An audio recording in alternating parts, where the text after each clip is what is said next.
Welcome back. You're still tuned into ET Now, and let's now put the spotlight on the banking and financial services sector. Reserve Bank of India has now eased norms for banks and NBFCs investing in AIFs or alternative investment fund. RBI caps single entity exposure to 10% of the total corpus of that particular AIF, and the collective exposure of all regulated entities has now been capped at 20% versus 15% that was proposed in draft norms. What does this mean for the industry, and what impact will that have? To discuss exactly that, we are now joined by Abhishek Gaushinde, Head of Research for ET Now and ET Now Swadesh. Abhishek, thank you so much for taking your time out and joining us. First off, if you can simplify this for us, what do these norms really mean? Okay, so basically what has happened that earlier RBI has proposed cumulative investment by the regulated entities including banks and NBFCs up to 15% of the corpus of AIF. So now that limit has been increased to 20%. Second is based on this guidelines, any entity or any regulated entity called NBFC or banks can invest can constitute up to 10% of the corpus of an AIF. Third thing is that if the exposure of any banks towards an AIF is increasing beyond 5%, then they have to make certain provisions. Now here the catch is that, so earlier what was proposed that they have to and if that the AIF is investing into a fund or any other entity which is the borrower to this regulated entity or bank, then these banks would have to provide almost 100% of the kind of the borrowing which the borrower has taken from this bank. So now this has been changed. Now what has happened that say for example a bank is there, bank A has invested into a AIF B which has invested into another body called C, and if that C has brought fund from this bank A, then the provision limit would be the proportion in which this AIF has invested into the entity C. So now some kind of a relaxations to the banks and NBFCs in terms of the provisions. And in the calculation of the provisions, earlier it was the calculation on the whole amount of the exposure including equity. So now in that the equity portion has been excluded in calculating this provisional amount. Fourth thing is that it is giving a kind of flexibility to the AIFs also and to the banks also to participate in the AIF industry with certain regulations which are expected to align with the SEBI's regulations over the period. Okay, so that is what it exactly means. But to dive deeper into this, we are now joined by Mr. Anil Gupta, Senior Vice President and Go Group Head at ICRA. And we also have Mr. Sandeep Parekh, Managing Partner at Law Advisors. Gentlemen, thank you so much for taking your time out and joining us here today. Mr. Parekh, coming to you first. It's a complicated issue, not very easy to understand. Abhishek was just explaining how it will actually work and what kind of provisioning requirements and what kind of changes have been made. If you can tell us what is your take on the latest circular and any minute details or concourse that you're missing out on. So let me simplify this greatly. I think Abhishek went into some depth, but let me simplify it very, very quickly and kind of commonsensically. Essentially, what it's trying to do is two things. One is it doesn't want banks and NBFCs to do indirectly what they can't do directly, which is lend to specific sectors which they could not have done via investing in AIFs and then AIFs themselves investing. NBA, they don't want evergreening, which is kind of a shorthand for saying that, if your debtor comes into difficulty, you kind of, lend through an AIF by kind of investing into the AIF. And it doesn't become an NPA by this evergreening provision. So I think these are the two concerns which RBI had. So they have kind of disincentivized essentially investment into AIFs. Earlier they did it a little more abruptly, and then they, in 2024 they backtracked a little bit to rationalize it. And 25 is, I think they introduced some caps on how much investments can be invested by banks and NBFCs into AIFs. B, they've said that if these don't pass a particular smell test, then we'll ask you to create large provisions for these investments. And finally, I think where they RBI is the least happy. They've said that we'll deduct the capital ratio, the capital portion of the investments made from certain investments. So again, just to keep it very simple, not get too technical, the idea is not to allow banks and NBFCs to do indirectly what they cannot do directly.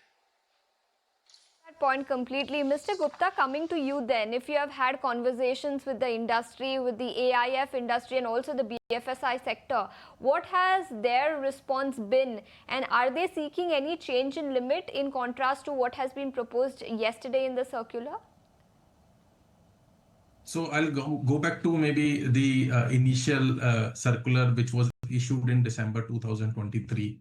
At that point in time, we can say, see, the genesis of this circular was, as Sandeep highlighted, was the evergreening issue, which some of the entities were possibly using this route for evergreening of their exposures.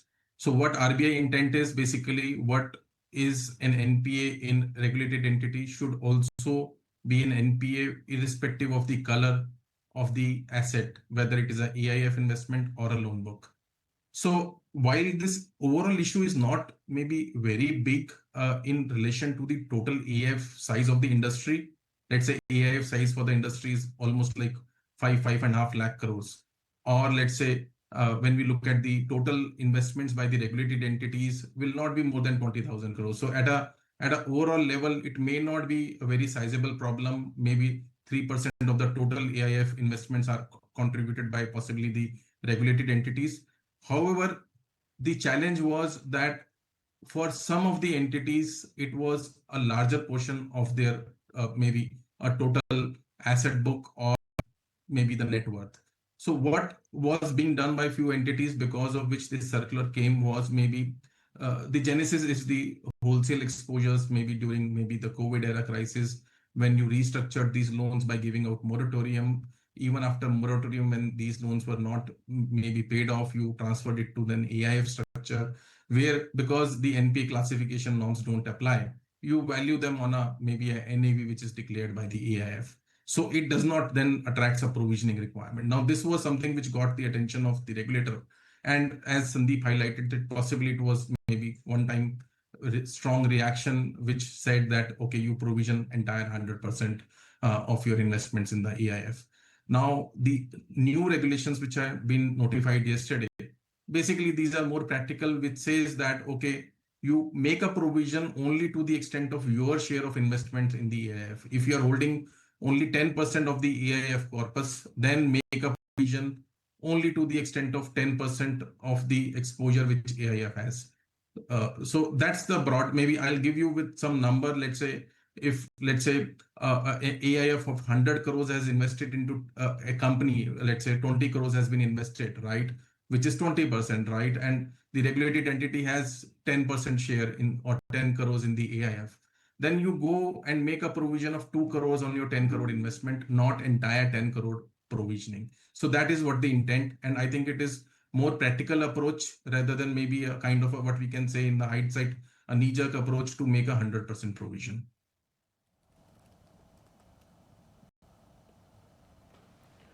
Hi sir, this is Abhishek here.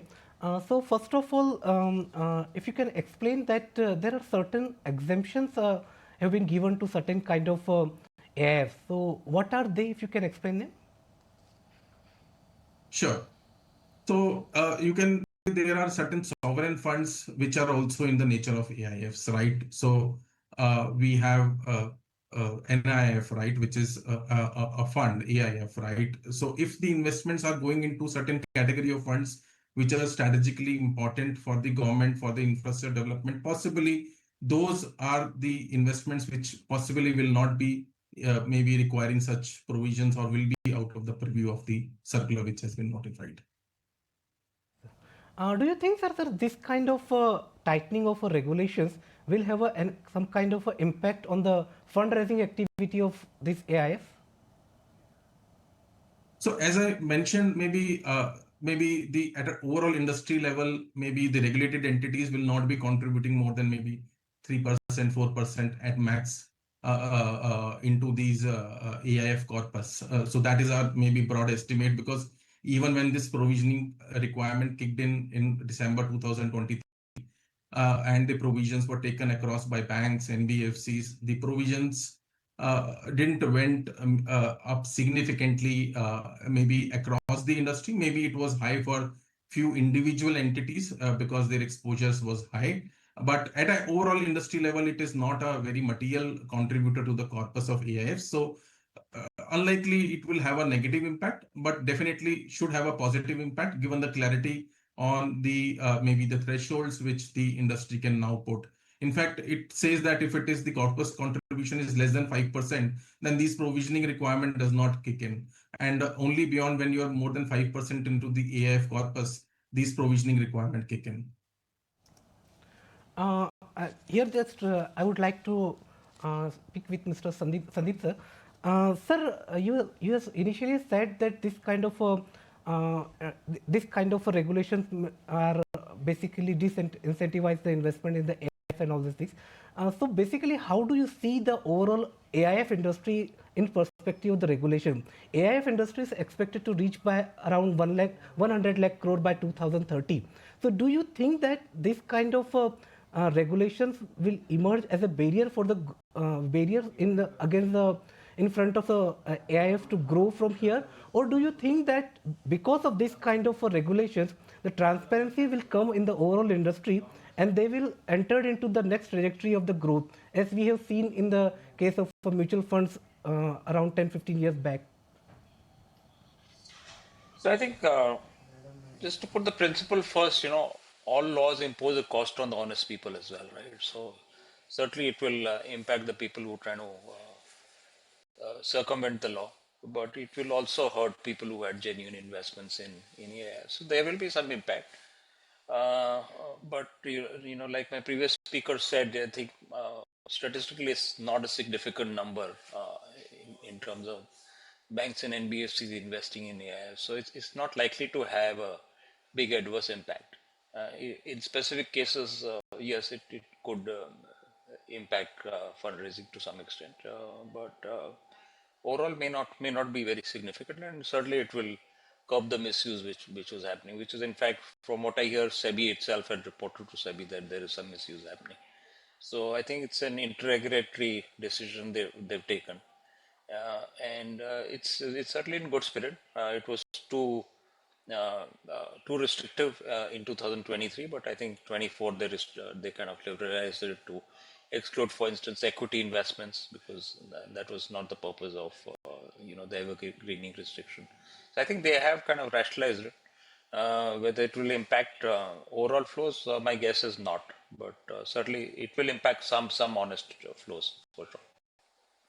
One last question before we let you go. Is there any ambiguity in any of the points of the circular the government has come out with, or is it fine and the BFSI and the NBFC sector will be able to abide that as soon as it comes into implementation? So I'm guessing it's for me. Yes, No, so I think when this thing first came out in December 2023, it was kind of a bit of a knee-jerk circular, and therefore I think a lot of people who had already made investments had issues with it. I think now it's kind of people know how to play by the rules, and should not have a substantial market impact. Get that point completely. Mr. Parekh and Mr. Gupta, thank you so much for taking your time out and joining us here on ET Now and helping us understand what that circular actually means and what kind of impact will that have on the banking and financial services sector. Thanks so much for joining us. That's all the time we have on this edition of the show. But don't go anywhere. Closing trades coming up next.